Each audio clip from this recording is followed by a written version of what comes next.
Right, I think I'm ready. Are you guys ready? Cool. Let's rock and roll.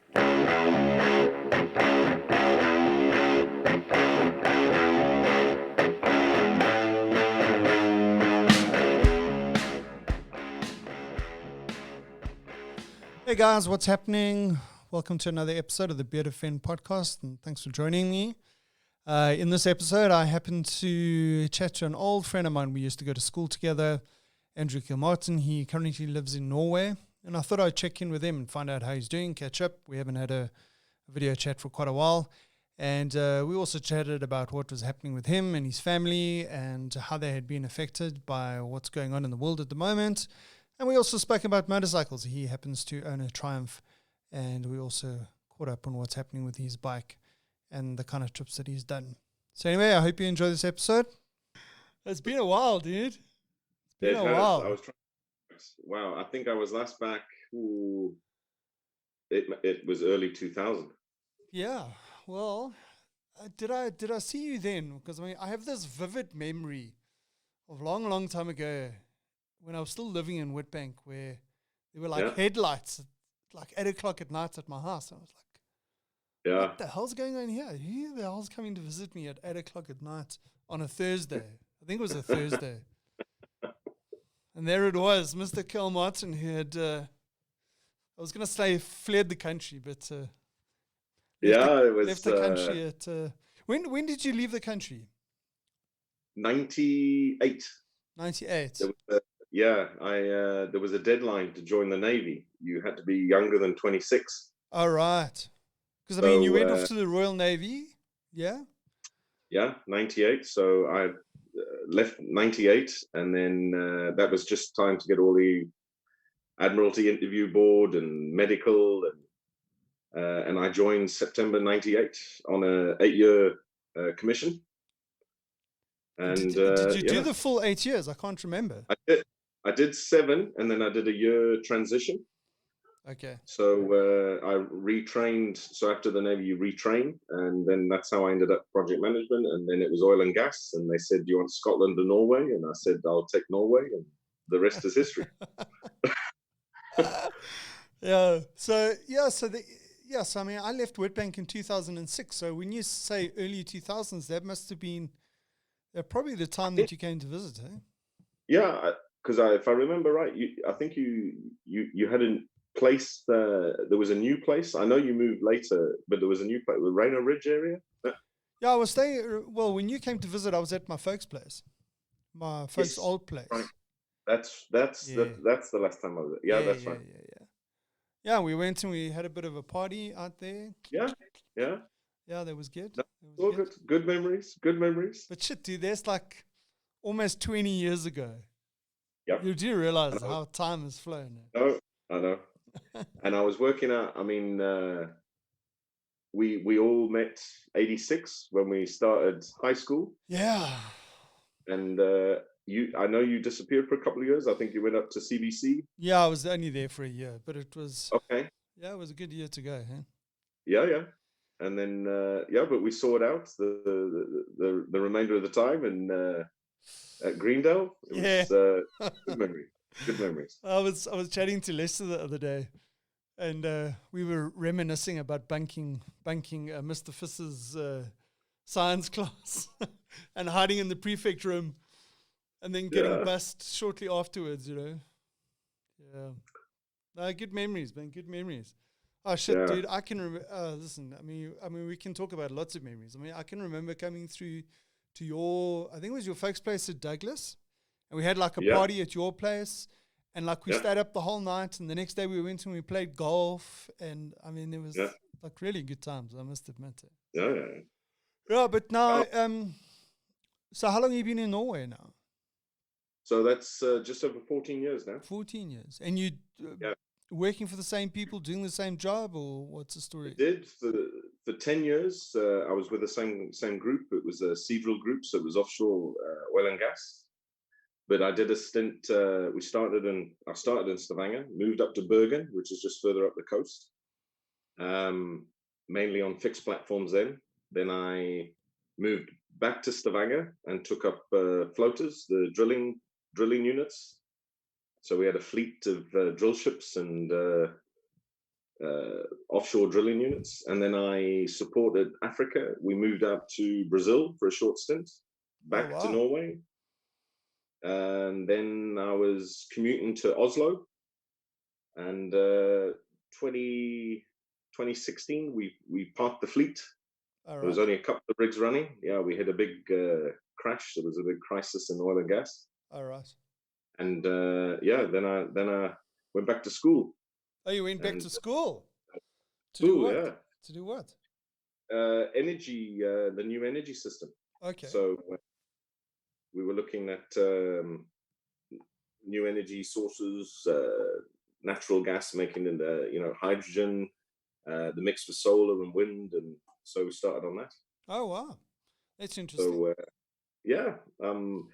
never too old to learn. Yeah, I know. Geez, I mean, like if you in IT or software or that kind of stuff, dude, every day you wake up tomorrow morning and there's a new feature and a new thing that you've got to learn, and I mean, if you're not working with it like actively in your job, you get left behind very, very quickly. So like I'm in that space now where, I've been doing the same kind of thing for quite a few years, and you're supporting that and you're developing it, but you're still just using the same technology over and over again.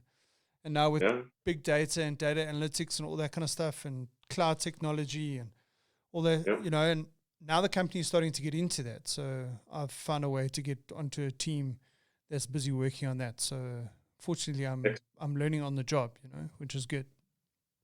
But you were always on that cutting edge of IT. I remember you had the first internet link to complex, and people used to come around to see how the internet was working.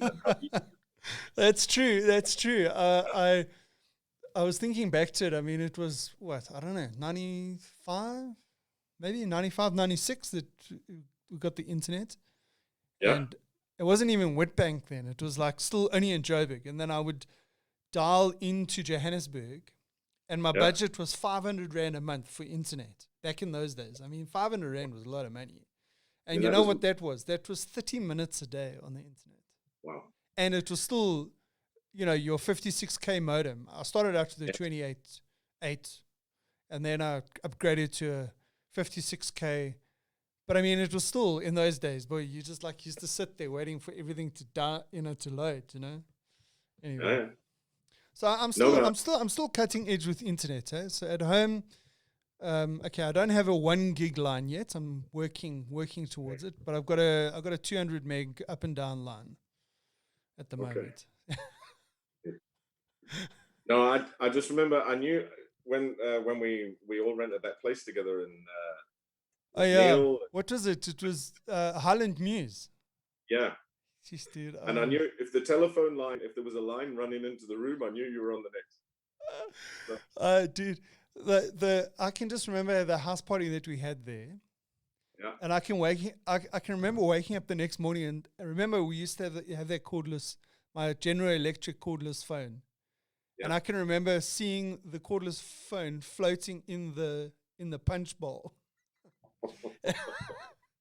It had this purple stain on it that I don't think ever went. But anyway, and I'm not sure the insurance cover things like that. Can you remember? I mean, I was chatting to when I was chatting to Lester, I was saying to Lester, like you look at all these things like social media with TikTok and YouTube and these guys making all these skits and all that kind of stuff. I said, can you imagine what it would have been like if that stuff was available when we were like that age? Because we were also playing silly buggers and all that kind of stuff. Can you remember? Yeah. Can you remember the voice, the answering machine message that you left on the vent? And we were like getting 3 or 4 calls a day for people just phoning just to hear the phoning in. And we changed the theme a bit, and but good times. The flip side, though, when we grew up, there was no evidence. Very, very good point. Very, very good point. I do worry about people growing up, and that's why I keep minimum digital footprint. It's people live their lives sometimes, and they, they say they're always happy, but they might not be. And yes. It becomes a bit of a competitive So I'm still wary of things like, I mean, my wife goes nuts, but even loading WhatsApp, and I'm still very wary of all these things. I'm like, well, Yeah. Yeah. whose data, who's watching, who's not? Yeah, look, I mean, it's a big conversation that everyone's having. And I mean, I was actually joking around a couple of months ago, probably about a year ago, about Instagram or your phone listening to you, because a friend of mine we were talking about all the different voice assistants like Google and Siri and all that kind of stuff. And so Samsung brought out their new phone with Bixby on it, which was their personal assistant, voice assistant, and whatever. And it was total crap when it came to the South African accent, because it could just never get it right. But the Google Assistant works so well. So my buddy said to me, well, why do you think it works so well? I said, because it's listening to you all the time. And it's improving itself all the time. I was like half being serious and half joking. But I've got 2 teenage daughters. They've all, they got their phones, and, so I'm trying to educate them a lot of the time on how to be socially responsible on the internet and on social media and all that kind of thing. And the one thing that I was telling them was this whole thing. I was also joking with them about your phone listening to you and all that kind of stuff. And the one day my daughter sent me a screenshot it was an advert on Instagram. And she said that she had been talking to her grandfather about ideas of what she could do when she left school. And one of the things was, she said, I wonder if I could go and study at another university in another country, say, for instance, Canada. And she said the next day she was getting adverts on Instagram on how to apply to study in Canada. And I was like, okay, that's a bit funny. But I mean, you know how it is. You go and you Google something on your browser, and the next minute you're on your phone on Facebook, and now you're getting adverts. So, okay, you can there's Google Analytics. You can understand how they link it together. But I mean, the whole Instagram thing, I was like, okay, that's a bit weird. Maybe there's a bit of a coincidence. But I've proven it. I was having a conversation. It's happened twice now on 2 separate occasions. But the first occasion was I was having a lunch with a friend, and she was telling me how she used to do a downhill mountain bike racing. Right. Now, I don't ride bicycles. I'm not interested in bicycles. I don't Google bicycles or whatever. So we had lunch that day, and about 5-6 o'clock that night, I started, I was going through my Instagram feed and whatever. And I'm telling you, there must have been at least 5 or 6 adverts for mountain bikes, road bikes, accessories, and clothing. Yep. Now, I didn't Google anything between the time that we had lunch and that evening. And, for me, there was enough proof. And it's happened to me since with getting adverts on Instagram. No, I mean, the algorithm's there. It'll pick up on certain words. It'll sample, and it knows how to feed the adverts to. I don't think physically someone sat there analyzing word for word. No. But the algorithm's there, sample it, and send you. And that same as the LG TV, and you can request certain programs, and it's voice activated. And I said to Anya, check your mail now. You'll see that there are adverts, holidays, insurance, and there you go. Well, I'll tell you another thing that happened recently. Actually, this weekend, that I started watching Money Heist on Netflix. Now, I've watched it before, and the new season's come out, and I suppose it's a bit coincidental, but I started watching it. When was it? What's today? So I started watching it on Saturday. Yesterday, when I went to my YouTube feed, it's now feeding me on the page that you go into as you go in.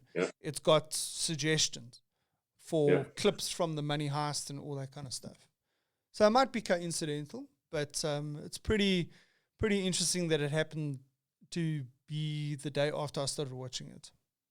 Yeah, no, I'm sure, and it's quite scary. And they say, the profile they build up, they know your friends, they know your network, they know your likes and your interests, and they say, the software might know you better than you know yourself. No, exactly. No, it's true. It's true. Yeah, I think it gets scary when they start using that to make decisions about hiring and firing and that kind of stuff. Yeah. Well, as much as nobody's come out, but I'm sure there's green and red lights on all sorts. They'll have a profile and they'll say this is, because people, they will also build up a facade and it's not the real them. So, Yes. and behind the scenes, they'll start to put pieces together and say, well, this is what this person is actually like. Yeah, that's So, true. yeah, Scary. scary. So just going back to the work that you've been doing over the last couple of years, and when you say that you were doing work in Africa or Brazil Yeah. or that kind of thing, I mean, were you flying there? Were you on the, were you on a rig or something? So for support for projects when we were doing Africa, no, we had a team that were based there, operational team, and we were operational support. So we would do all the project support from here, all the drawings, and we would help with the procurement, the equipment, and have it delivered. And then we'd have a team there that installed. But when it came to Brazil, then we did fly in and we established the office. Okay. But it was similar to a nationalization program as well. We built the office up 2 years, and then you would leave, and then you would hand over to someone. In the country. So, and there's certain rules about you have to hire so many people from that country. But it was really just to get the systems up and running, shadow training. But we support remotely. So we've got fleets. We were split East and West hemispheres. And then we had head offices, technical offices, one in Dubai and one in Houston. And then we would, like for the North Atlantic fleet in Norway, we would do operation support from here. So we'd have rigs, Seadrill rigs in Africa. Funny enough, they come over to Namibia when they're on the way over. They park in Namibia and do refits in Cape Town. We've got a couple of rigs down there. Oh wow! So, yeah, because I've been down in Cape Town where I've seen there's been a rig in the bay. Well, just outside the harbour there. Yeah. That's interesting. No, there'll be crews from Dubai and Houston following that, tracking it. They fly in, they go on the rig as well, and they sail with her. And then there's certain projects that they do en route. But those are the good runs when they get to Cape Town and Namibia. There's a lot of people volunteer for those runs. I'm sure. Yeah. But I was gutted though. Same as the Navy. We get a harmony appointment, they call it. So they send you back to where you're from. And when I joined the Navy, I joined from South Africa. Yes. And I thought, I'm going back to South. But no, they had a look at the birth certificate and they sent me back to the northeast of England. Bugger. I didn't quite make it back. Yeah. But didn't you, when you were in the Royal Navy, didn't you do a bit of a stint down in South Africa for something? Wasn't there some training? What happened is when I was leaving and part of my transition, I came down in 2005. I looked if I could do anything continuation of that. So I went into Simonstown and I went to the recruiting office and I thought, is there a stepping stone in a career? Is there something I could do here? Okay. But it didn't work out. And I was doing project management then, and I thought, but then I retrained oil and gas. But I had a look to see, is there anything, a stepping stone? Because you miss home. You want to go, and the family was still there, and I thought, okay, this could work. Yeah. But with oil and gas, starting a new rung on the ladder, you got to start again, back to mechanical before you get the project, and then build up again. It was, build up again, and so I think I've started 3 or 4 times over, but that's part of the fun. And a bit of variety. Yeah, well, you got a good story to tell, man. Yeah. But we're settled. Stavanger, Anya's teaching, so she's working with special pedagogical, working with some children with some behavior issues or learning difficulties. Yeah, like remedial kind of stuff. Yeah, because it's a combined education system. So, and that's why we didn't want to move this time around. It was too good an opportunity for Anya. So, Sure. So I just commute now back and forward from to Edinburgh, funny enough. Oh, wow. Okay. So I'm based in Edinburgh, but I live in Norway. Oh, wow. And how often do you, besides what's happening now, how often do you commute? So, we normally, it's roughly a 2 on, 2 off or 3 on, 3 off. And I've just been rotating like that. Okay. And we're linked to 6 universities around the North Sea. So we're doing an energy system. We're linking the North Sea. So we're in Denmark, Germany, Netherlands, UK, Norway, and Sweden. And I just move around those countries and universities, industry, and we are connecting through the North Sea, through subsea cables. We're connecting everybody up eventually. That's the plan. Okay. That's the plan. So we'll see. It's just the research bit now. So yeah. Okay. Yeah. And then, so like now with the things that are happening now, obviously all of that come to a bit of a standstill in terms of commuting. Well, yes. So I was lucky. I was due to be back in Norway. I train at another university here in Norway, in Trondheim, just a little bit north. And I was due to be there for 2 weeks. And on the Thursday morning, my wife called and said they're closing the schools, 1 o'clock. I think it was the 12th or 13th of March, 12th, Thursday. And I got the last flight Friday morning. I told the boss I'll have to make a pit stop on the way up to the training. And that's when they started to cancel everything. Schools closed, universities closed. And on the 16th, they announced restrictions at the border. There were no international flights as such. European, most of the flights were coming in to bring people home. And that was it. And when I arrived back, they said, right, you need to go directly home and quarantine for 14 days. Okay. And that's where we started. And then they announced from the 16th, it was till originally, I think it was just for 2 weeks. And then they extended now till post-Easter. Okay. And now it's 26th of April. Okay. The schools are starting to open up some of the kindergartens. They were running them for essential workers, but it's starting to open up now. But we're still doing online schooling, which was a bit of a mission for the kids. Yeah. But yeah.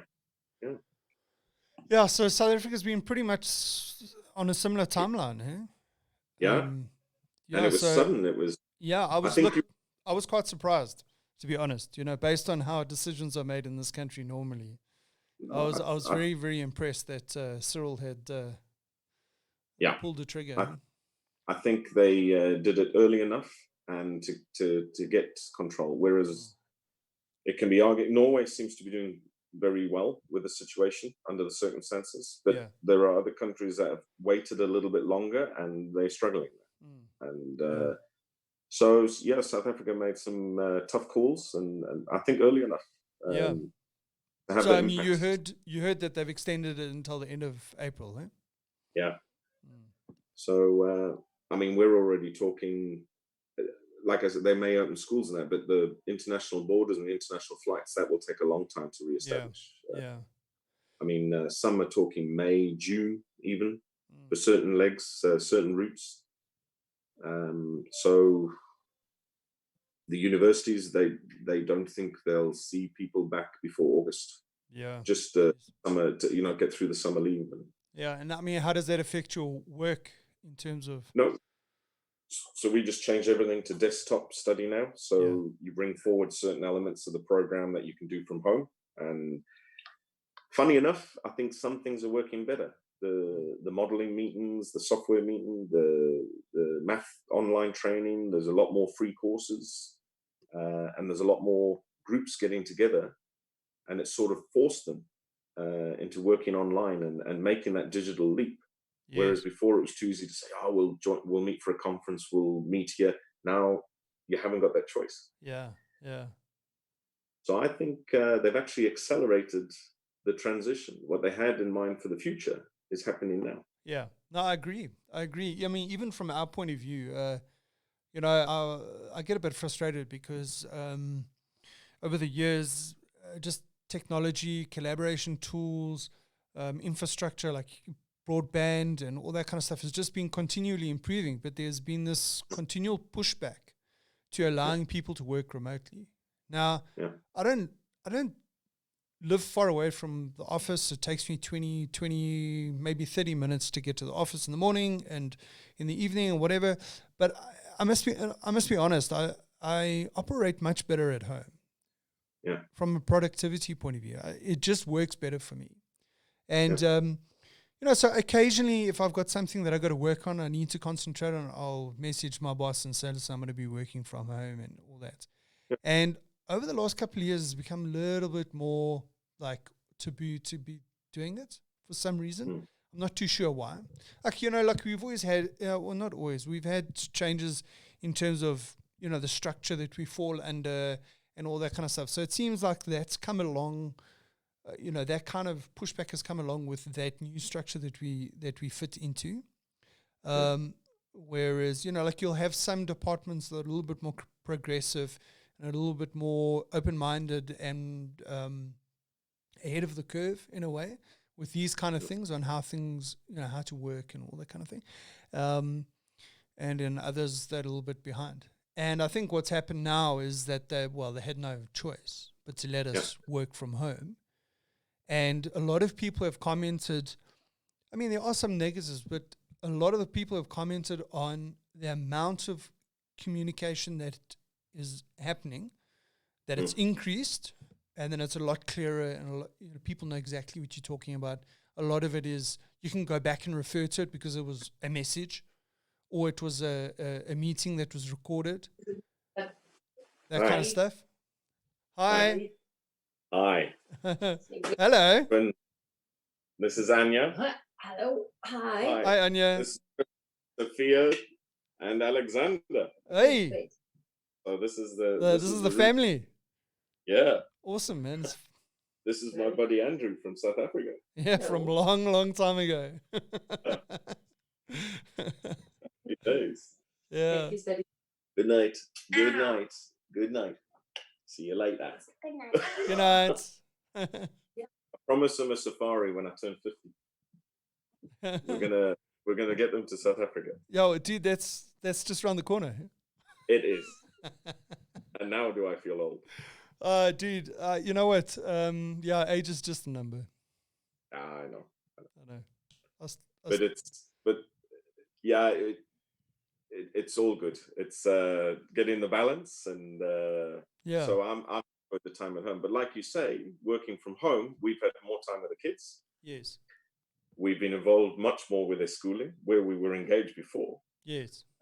But we've sat down, we've done things, we did scratch programming with the kids, and we've had home projects, and it's been fantastic. Yeah, so that's great. Yeah. But even working, it was the trust factor. Absolutely. And I think like you were saying, there was a bit of a taboo, and it's different people work at different, and different times of day works for them. And so we try to have a flexi office. You should be in between 10 and 2 for the main meetings. What you do either side of that's up to you, and you can take them on call. But Norway, we were very lucky, very family orientated, no overtime as such. It was, Yeah. So we've had a good balance here. Oh, that's great. But this has worked better for us. Homeschooling took a while to get used to. So different methods, different systems, different language. Right. So so it's good for me. I learned Norwegian. So how is your new Norwegian? It's all right. It's functional, semi-functional. Okay. I did the full course. That was another reason why I went back to school. I could see 2016 we were going to need, if you wanted to qualify, permanent residence with one, but if you wanted to stay longer, maybe you can take citizenship, you're going to need the language. And so so we'll see how it all pans out. But with the kids, I had to learn with the kids. This is year 2 for them at school, and I had to get up to speed. Sure. So are they like bilingual? Yeah, trilingual, Russian, Norwegian, English. Really? So remind me, is your wife from Russian? No, she's from Ukraine. Oh, from Ukraine. Oh. Yeah. Ooh. So and they in the area they come from predominantly Russian. Yeah, sure. So a good mate of mine is Ukrainian. A guy that I work with. We ride bikes together and all that kind of stuff. Well, Oleg. He's on your He's on your live chats. And that's it. Yeah. It's a fantastic country. I've been the kids and you go back every summer. I've maybe every third year I popped up. Okay. I was there last year. Oh, fantastic. Wow. Yeah, I believe it's beautiful there. Yeah. So great. It's a small world, but even in Norway they have Russian, on the borders up north. So the kids are quite comfortable. That's great. So how's your Russian? Terrible. Terrible. Not functional. I go by tone. If I catch the tone, I'm sort of okay. Yeah. There's a job inbound. They're busy prepping a job. I learned a little bit, but not enough. Yeah, sure. Oh, that's interesting. Yeah. So how old are your kids now? Turned 8 in February. Okay. So their birthday under quarantine. No, hang on, 20th. Yeah, it wasn't quarantine then, but they were talking about restrictions. Yeah. But I was back in February for that. Then we've had a couple of birthdays under quarantine. So it made it all more special. Yeah, that's good. But they 8 year 2. So they've got their own Google Chromebooks. Yeah. Streets ahead of where we were. I wish I hadn't given them touch screens though, because it plays havoc with the rest of the computers in the house because they keep on trying to activate the screen. This is not a touch screen, but we're getting there. Yeah. So my youngest daughter, their school's also Google Classroom, Chromebook, the whole toot. And I mean, that was the beginning of last year that they implemented that. So like now the transition for them to working, schooling from home is, pretty much, they've got the tools. They're probably using it more than they were before, but they had the tools set up. Whereas my eldest in the school that she's in, they didn't really go that route, but they've had to make a plan. So they're doing Zoom calls like this, and that kind of stuff. Yeah. So I mean, interesting time. I mean, my eldest is in matric, eh? So what a year to be a matric when this shit is going down.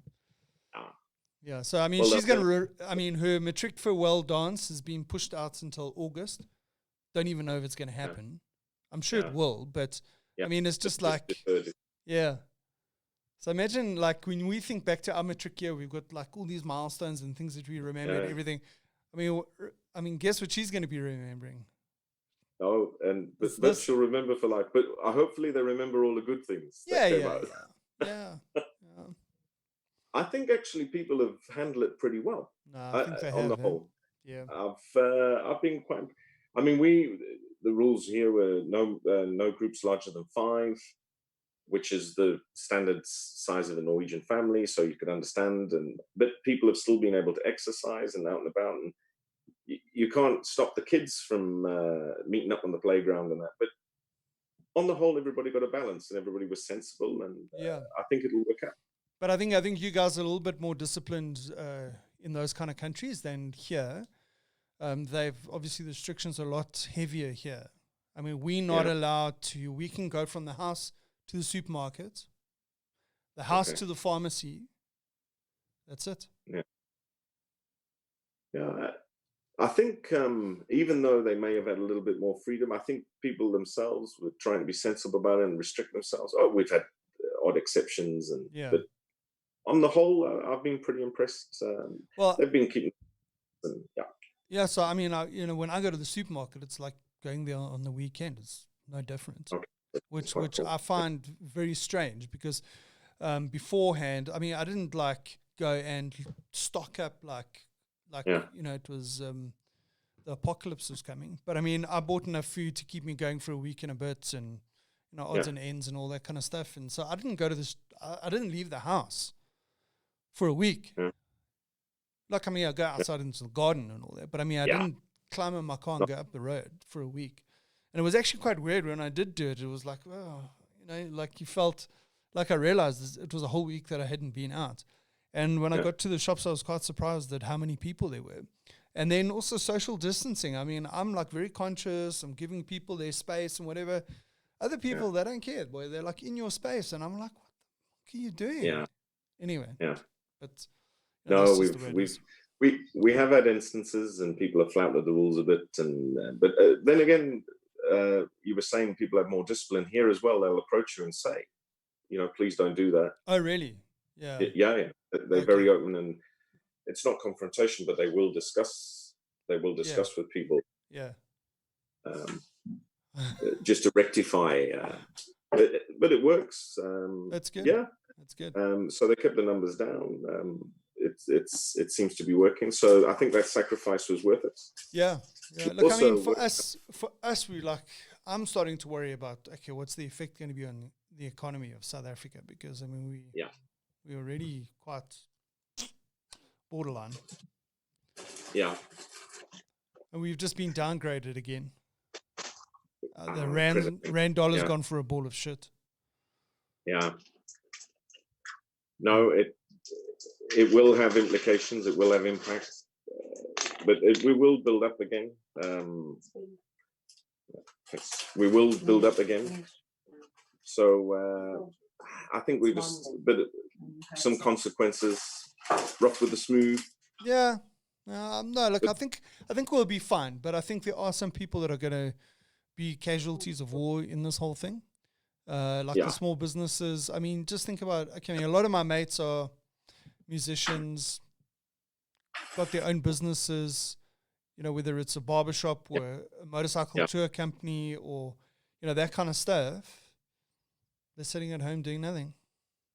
They're trying to pivot, and which, I mean, that's great. And I suppose in a way it's, this kind of thing does force you to become creative about how you conduct your business and how you can pivot and make things work for you. But I don't think it's that easy. No, that they needed some help, the businesses, and they couldn't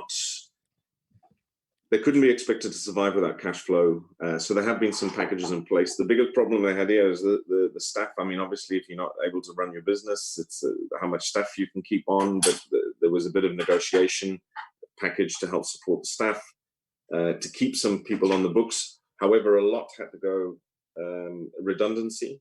Oh, wow. But aid into a welfare system where that is there, that safety net is there if they need it. So they are lucky in that respect. However, they have paid into that, and it has been used. It's the highest rate of unemployment in Norway since the 1930s. Wow. Jeez. So it puts it in perspective, eh? Yeah. I mean, there are some loans, but again, a loan's a loan. You've got to pay that back eventually. So you're banking on, generating a sufficient business in the future to pay back on those loans, and so there's a risk. There's a risk associated with that. So it's tricky. But I also see there'll be some opportunities for some people. Some people might try something differently. This is the time maybe they can change their business model. They might be able to work it a different way, try something else. Yeah. The sad reality is that some companies will not survive, and that it's sad. But we'll see this will all come out in the wash as we as time goes by. Yeah.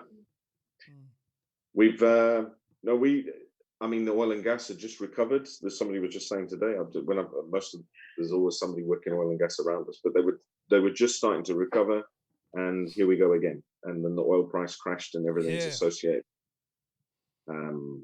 So we'll see. So those, if they were even a little bit fragile, they'll struggle. But, exactly.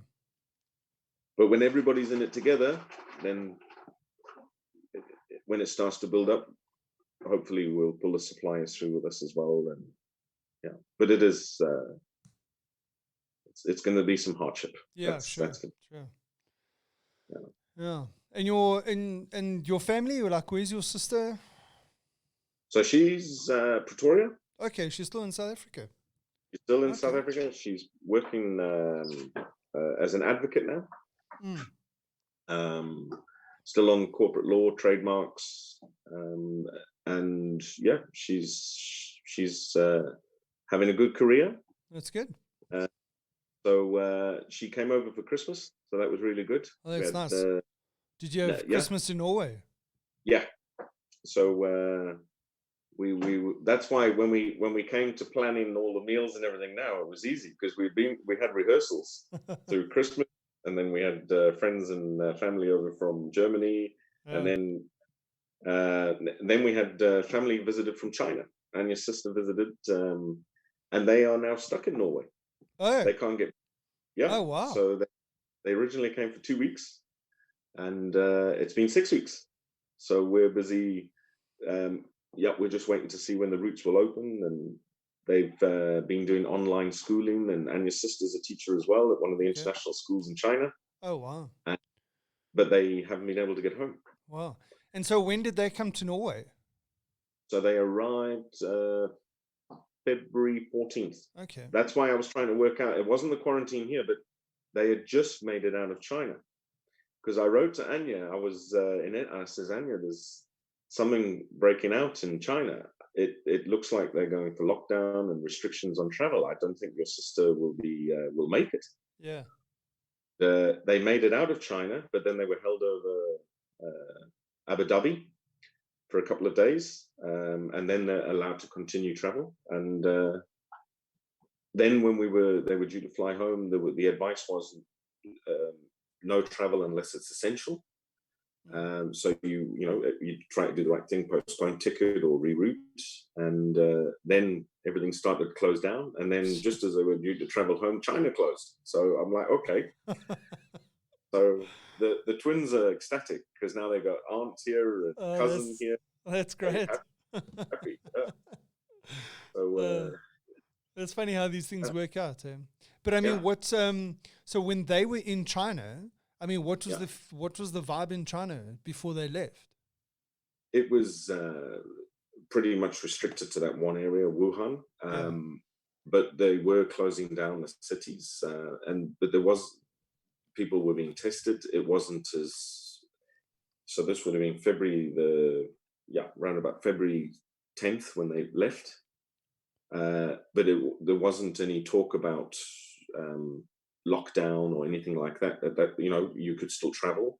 If you were to travel back, obviously there will you self-quarantine, and but slowly the whole system seized up. But they took action, and it was very disciplined action, and so it was quite strict, and they you were only allowed an hour a week to go for your shopping, and it was all controlled and temperature control, and it was a lot more measures than what I've seen in the rest of the world. Might reflect in their numbers. I don't know.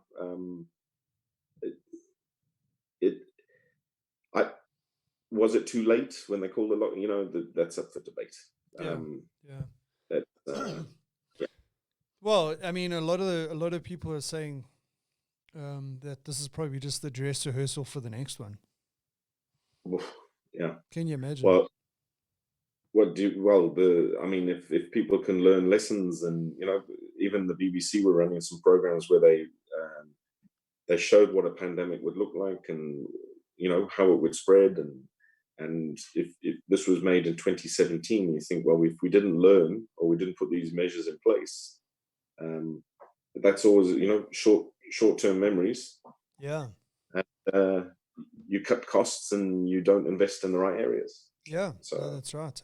I mean, I was looking at the stats around the world, and I saw that South Korea has been very effective at flattening the curve. Yeah. And I think I might get my numbers wrong here, but they were testing up to 20,000 people a day. Yeah. So it looks like, and then what they're doing then is they then tracking the people that have been tested positive, what the areas they're in, they're notifying people. So that seems that, that's also another way of controlling it is having lots and lots of information about real information about who's got it, where the hotspots are, and dealing with those areas specifically. Whereas here, I mean, in South Africa, yes, we've locked down early, we've flattened the curve quite a bit, we've extended the lockdown, but the question is, like, we're only really testing people that we think that tick the boxes, symptoms, etc., etc., etc. Whereas there could be people walking around that you don't even know that they've got it, they don't have any symptoms, but they are contagious. They will be spreading, they will be spreading it. So by doing this kind of lockdown, that's great in terms of controlling that. But going back to the whole economy thing, you have to put the brakes on everything to allow this sort of lockdown. Whereas if you look at South Korea, they going the testing route. Yeah. And the reason why they were prepared to be able to do testing at the scale that they're doing it is apparently they were badly hit by MERS, which is the Middle Eastern respiratory syndrome thing, and they put measures in place after that, so that when this hit now, they were in a very, very good position to be able to do large scale testing. So I don't know, maybe that's a lesson for the rest of it, because I'm sure, hopefully, the countries are going to be looking back on all the stats and all that kind of stuff, and then seeing what works and what didn't work. Yeah, and then so that the next time something happens, they've just got a little bit more knowledge on how to deal with it effectively. And I'm just glad to see some of the good news that came out of it, how they did try to prepare, temporary hospitals and rolling out the testing. I mean, you look at Germany, we're very successful rolling out. And the lessons from countries that were struggling, they were communicating that. Did it fall on deaf ears? That's what, I mean, when you read the papers today, some of the lessons that Italy and Spain had, they were trying to tell Europe, be ready, forewarned, be prepared.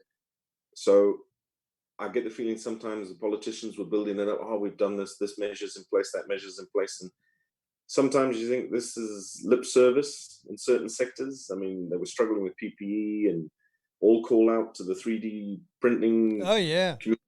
I know you got a call for that as well. Yeah. Desperate times, desperate measures. But at least some of that fed through and people did respond, and there were things put in place. And that was good. Positive feedback. Yeah, sure. But we'll see. The UK, I follow that news quite closely. I can see they're struggling now, and bigger numbers, and now when they afterwards they'll look back and they'll say, did they make the right decisions at the right time? Hindsight 2020, but they can look back and say, okay. Yeah. And what's the latest news on Boris?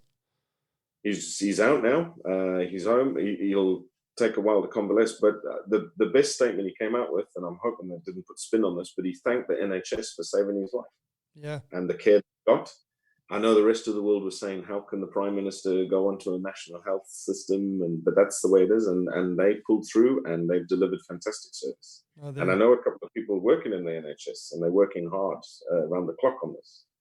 And it's celebrating all the people who were ill that have recovered.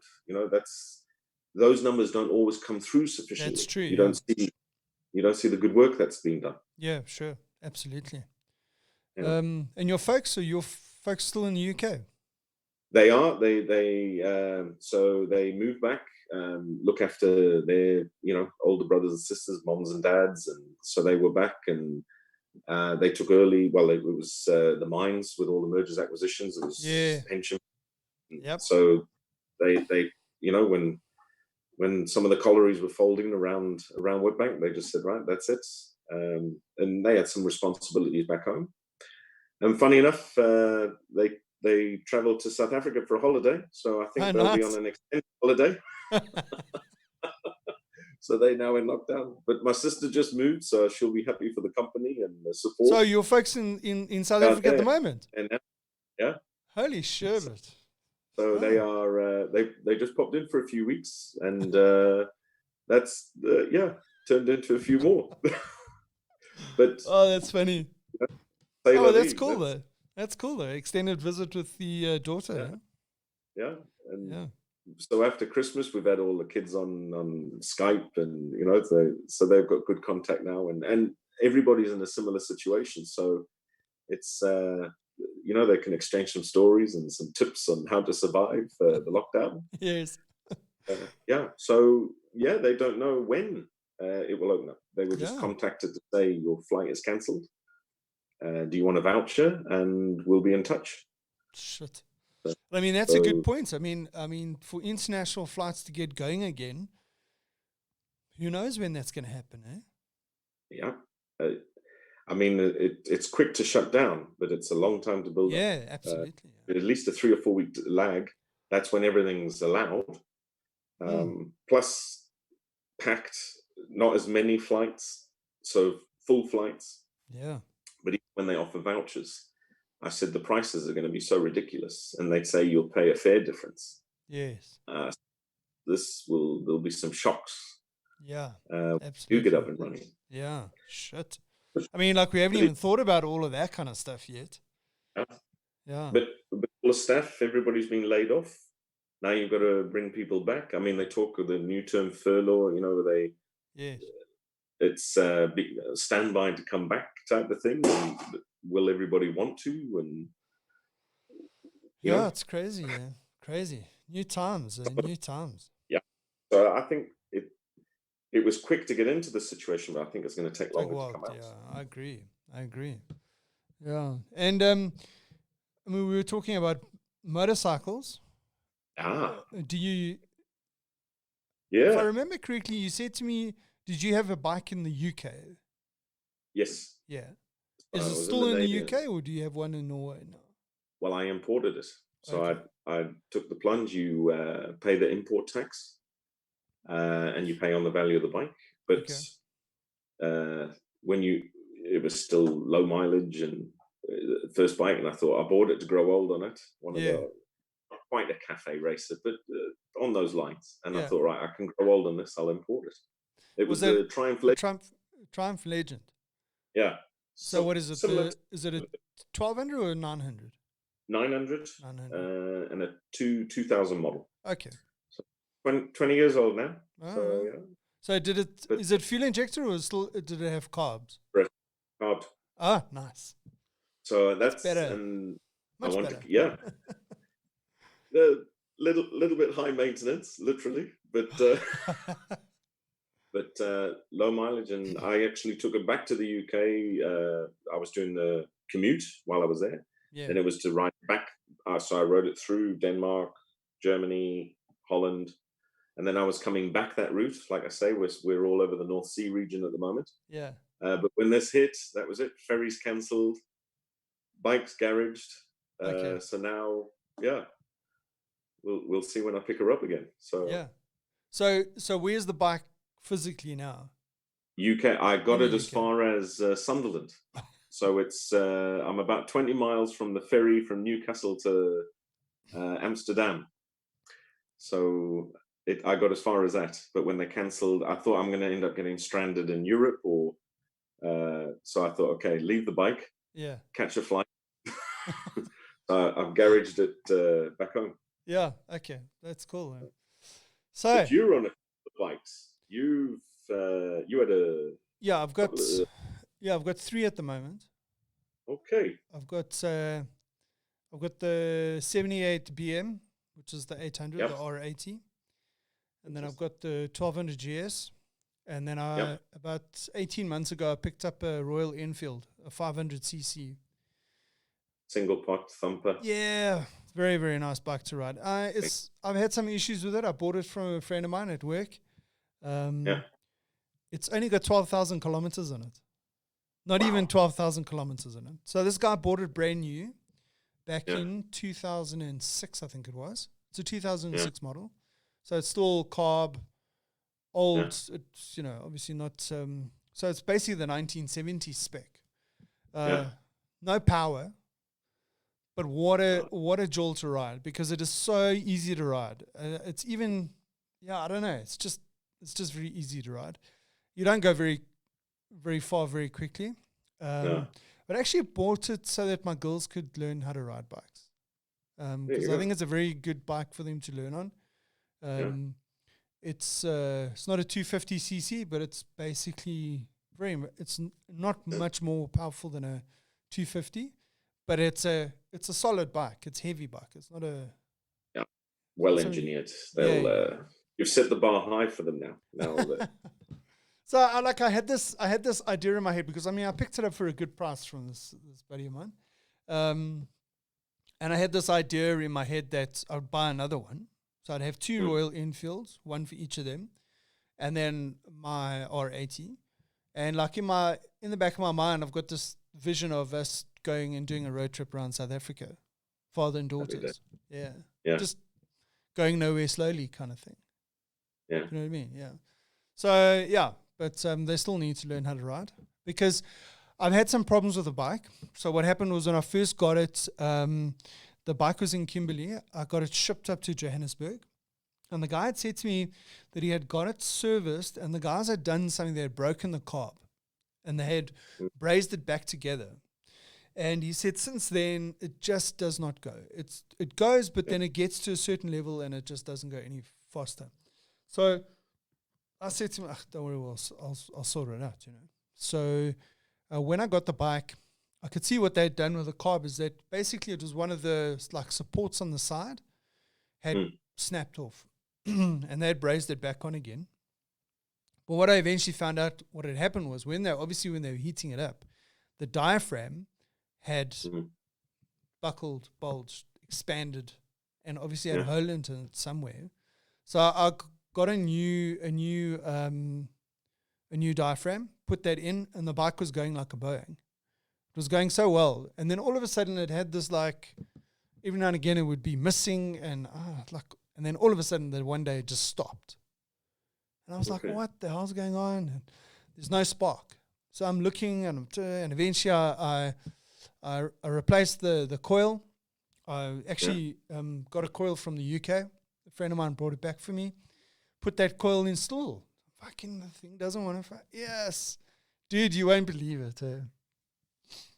6 months down the line, fiddling with stuff, changing cables, stripping the carb, putting the carb back in again, new spark plugs, fucking everything, dude. Yeah. Even the alternator, the magneto, I took that thing out, drained the oil, tested everything. Everything's fine. I don't know what the fuck's going on. Side stand switch. Wow. So with my bike, with my 1200 GS, when the side stands out, you can't put it in gear. Yeah, it won't even start. Nothing turns. It's so it's dead. Feature. Whereas the infield, the starter turns. Right? It's just no spark. So what it does, the side stand switch, is it cuts the spark. And I mean, typical Indians, I don't know if it came from when it was still a British bike or whatever, typical Indians, they've got a bypass. A proper, in the manual, they tell you, okay, you take this wire, you put them together, you bypass the side stand switch. So eventually, I went back and read the fucking manual. And there it was. And I was like, okay, well, I've tried everything else. Let me try this. Fired up first time. I'm holy shit. But now the problem is, it's been standing for so long. The unleaded fuel, we turned to jelly inside the carb, right? And actually pitted the carb inside. So I've cleaned it out and all that kind of stuff, but it just doesn't run 100% now. Yeah. No, so, I know when they winterize them, and that people used to laugh and used to drain down and empty the carbonate, and people, would think, oh, that's overkill. They think, this stands too long. It will. It develops a film and it's nasty. Yeah, no, I mean, it's like, it was almost like a wax. Yeah. Inside that carb. And I mean, modern bikes are almost like engineered for that in a way. Whereas old bikes which have got carburetors, they're not used to having this fancy fuel with all their additives and all that shit sitting inside there. So anyway, I don't know what's going on there. It goes, but then after a while it starts missing, and it's like almost like it's been starved of fuel. It's like fuel starvation.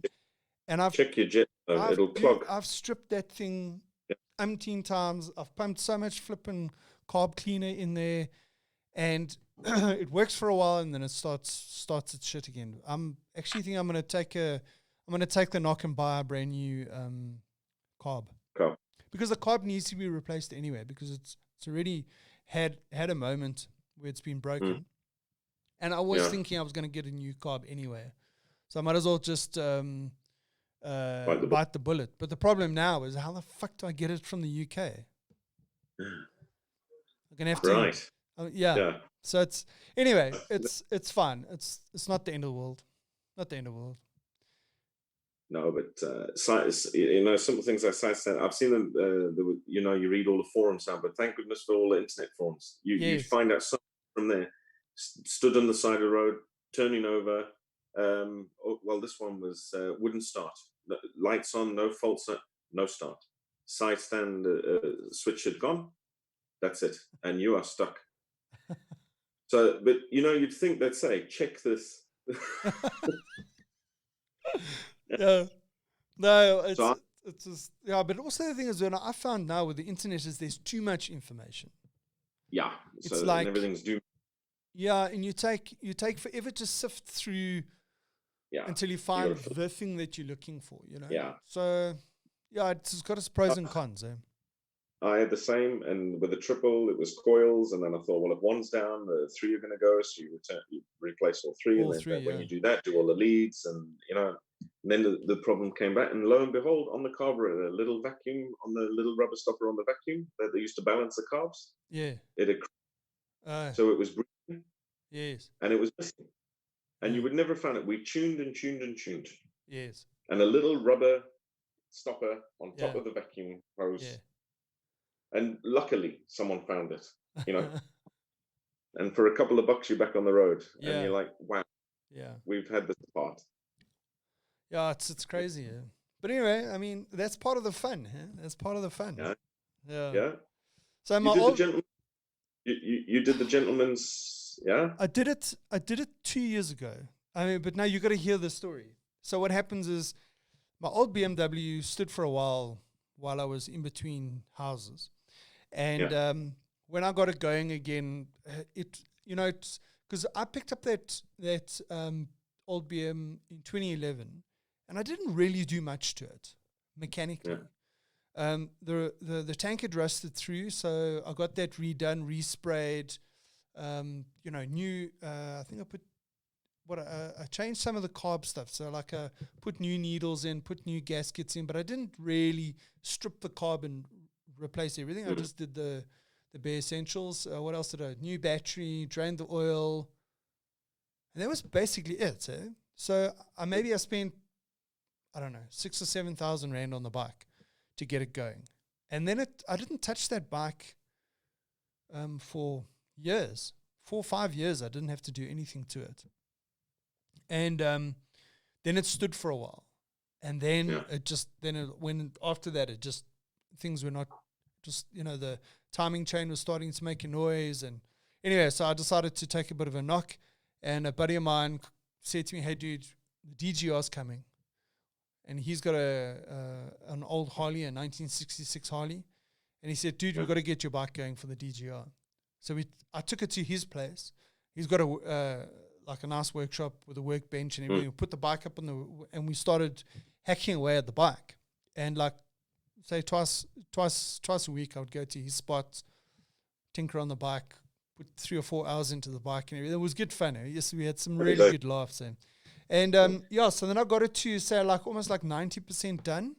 And then there were 1 or 2 things that were left over that he needed special tools for to open the stuff up.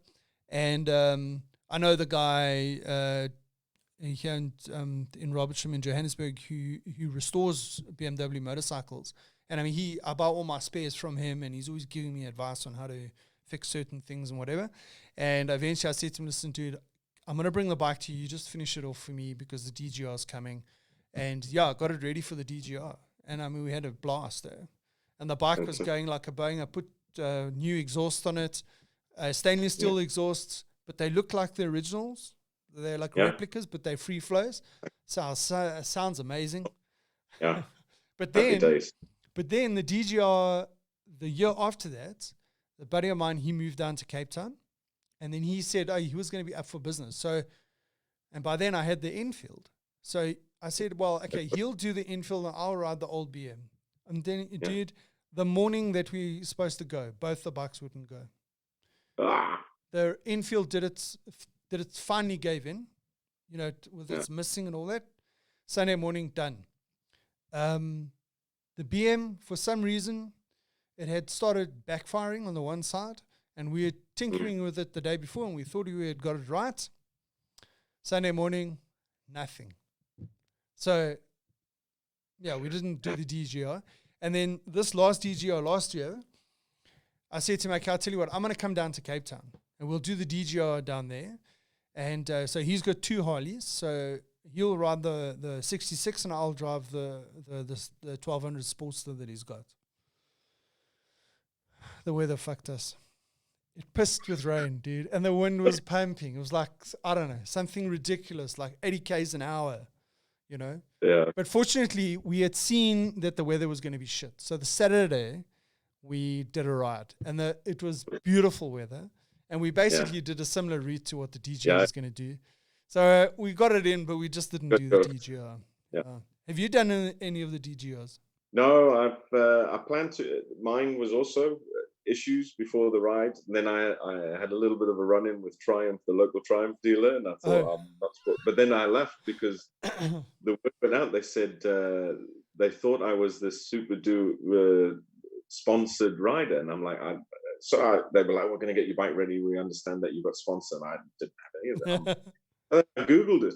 There's an Andrew Kilmartin, another one in Johannesburg. Yes. Who runs GR. I saw that. He was the top sponsored. I saw that last year. And I almost for a moment, I thought it was you. Yeah. And then I actually wanted to contact you and say, hey, dude, by the way, there's this dude. Yeah.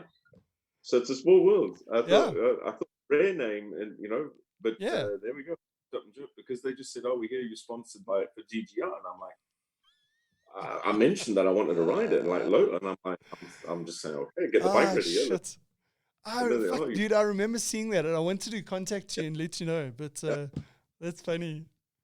Yeah, but I mean, who would have thought that there would be 2 Andrew Kilmartins around, eh? Yeah, there you go. I thought it was unique. Yeah.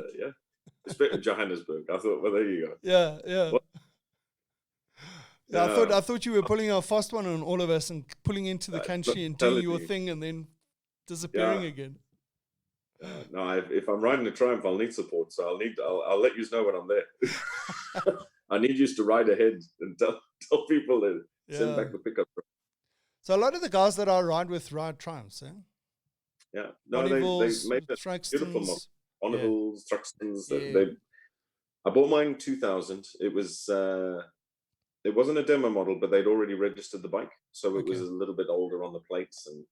But I bought it while I was in the Navy. It only did 1,000 miles a year, roughly, and with being offshore as well, I never used it. And I was a fair weather rider here as well. I was avoiding the rain, and not the whole year, and it's being garaged. And that's why I imported it, because I had to look at the condition of some of the bikes here, and you pay a slightly higher tax here, but you know the bike, you know the history from new. And I said to Anya, I said, this is one day the kids will ride it, and it's worth doing it. Yeah, I'll have to put a sidecar for twins, but I haven't taken it. But they love it. They've got all their baby photos sitting on the bike, and it's look, I mean, I don't know what you think, but I mean, once you've ridden a motorcycle and you've found that beautiful road and you found that beautiful destination, I mean, there's nothing better than that. No, for me. Fantastic. Yeah. I mean, I did this, so I've hooked up a really, really nice group of guys. They, bona fide motor company, and they organize like 3 or 4 trips a year, and they're very, very well planned. They're not stressful. They're not like club rides.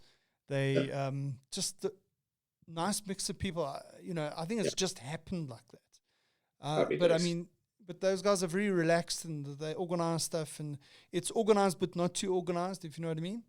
And I've done, but the problem with the kids and all that kind of stuff, it's timing. Their trips would land up to be on a weekend that I've got my kids. So I would make the decision that, okay, you know what, I'm not going to push out my kids' weekend. I'm going to spend my time with the kids. And last year, I went down to Swaziland with them, and then I went to Sabi with them in December. Man, I tell you something, like when you go on a trip like that, I mean, there's nothing better than that. I can't find any other sort of recreational thing that gives me this exactly the same amount of satisfaction. No, it's a buzz, definitely. Yeah, and it's difficult then to say, okay, well, I'm not riding bikes anymore. No, now you have to get the girls on their bikes, and then you're going to do that trip, and then it doesn't matter when it falls. Exactly. Weather permitting. Yeah. I mean, but look, we're very lucky in South Africa because, I mean, if there are 5 days in the year that you can't ride on your bike, No, you're right. No, and I regret not buying. When we were there for the couple of years, I looked around. I nearly bought while I was there, and then I took a look at the insurance, and I was under 25 then, and I thought, this is not. But I mean, you were lucky. I mean, when you were growing up and you were in high school and all that, you had when I say you had lots of bikes, you had bikes. Whereas, like, I was the dude. The first time I owned my own bike was in 2011. Yeah, because I wasn't allowed to have bikes. It's worth the wait. I know it was worth the wait, but that's not to say I wasn't riding bikes back in the day. I just didn't own one. You can't do anything. It's when the kid, because my son's asking and my daughter's asking, when did you do this one? I says, well, I got my first bike when I was 11. Yeah. And when it was the private property on the mines, and it was sort of tolerated, and as long as you followed the speed limits and had your helmet and and that was it. And go-karts and anything with engines, and it was just go, and you fix it in your garages. So I can actually remember coming to your spot in Douglas and working. Was it a DT? DT. Yeah, that was my DT. 50. No, but 50. That was all bored out and fitted and whatever you could do. But it came from tinkering. A Yamaha when I was 11. Then I think 14 we had a Honda MT, and then it was the DT when I was in 16. Then it was legal. Then it was legal. Yeah. And then, but now you look at the kids 16, they're on 125s, and I'm like, wow. Yeah, and then when I look at a 125 now, it's like, what's that piece of shit? Because I mean, imagine riding a 50 now. I mean, I don't know. There's noise and nothing happens. Well, I suppose it would be very much like the Enfield. It was like, and you're like, yeah. But I mean, back in those days, it felt like a big bike. Yeah. No, it's. I mean, when I bought the 900, there were bigger bikes on the market, and this was only a 5-speed. But the 900, I said that's enough. No more. You don't need. I mean, but with the Navy, some of them are arriving on Hayabusas and souped up Kawasaki's, and I'm like, it's too much. Yeah, but I mean, but I suppose you get different people. But like for me, I'm like, it's not fun because when I'm riding, I want to see the scenery and all that kind of stuff. You buy yourself a super bike or a high performance bike like that. The fun in it is doing the 200, 300 Ks an hour on it, or going to the track or something like that. That's not my vibe. Yeah. No, it's the pleasure of getting to be the noise and the feel and and the older the style bike, like you say, carburetor noise. And you get a buzz. I've grown an appreciation for Harley Davidsons. I have to say, I was very anti them in the beginning, but they are so much fun to ride. Yeah. I was torn. I nearly went Harley. It was Harley or Triumph, and then I did it. I was in, it was the Navy. It was a GB production. I went, okay, I'll support the British bike. But I was torn. I was, but no regrets, and I bought it for life. That was it. Yeah. And I said, okay, keep that one going. It's still original. Yeah. Good. So, I don't know when I'll see it again. Maybe August, September. I'm sure the battery's kaput by now. Oh shit. That's bad, man. That's bad. But at least, but I mean, you also, I mean, it's nice. You get to, I mean, you can ride the bike in Europe, and I mean, there are lots of beautiful places to ride there. Yeah. And like you say, it's the flexibility. You give yourself 2 or 3 days to do a journey. Very rarely do I book too far ahead. I'll have a couple of nights where I just stop wherever they're biker friendly as well. Yeah. No issues. And there's quite a big society. And everybody's waving at each other when they're going, and so you end up you go with a crew, and then you might peel off, and then you might meet up with other bikers. And, and then up at the cafes, and they tell you which routes and where to go and what to avoid weather-wise, and that's Oh, that's good. Great, man. That's great. Good. Anyway, Mr. Kilmartin, It's been That was awesome fantastic. chatting. That's I mean, I've taken up quite a lot of your time, but no worries. Long overdue. yeah, overdue. no. It's so nice to chat, man. It's Yeah. think back to old times and all that kind of stuff. And well, there you have it. Another episode under the belt. Thanks so much for listening. I hope you made it all the way down to the end of the podcast. If you did, please don't forget that you can always engage with me. Drop me a message on Instagram, Facebook, or wherever you find me. It would really be great to hear from you guys. Let me know what's happening. Any positive or negative comments you want to make, always welcome. And that, my friends, is the end. I'll catch you next time.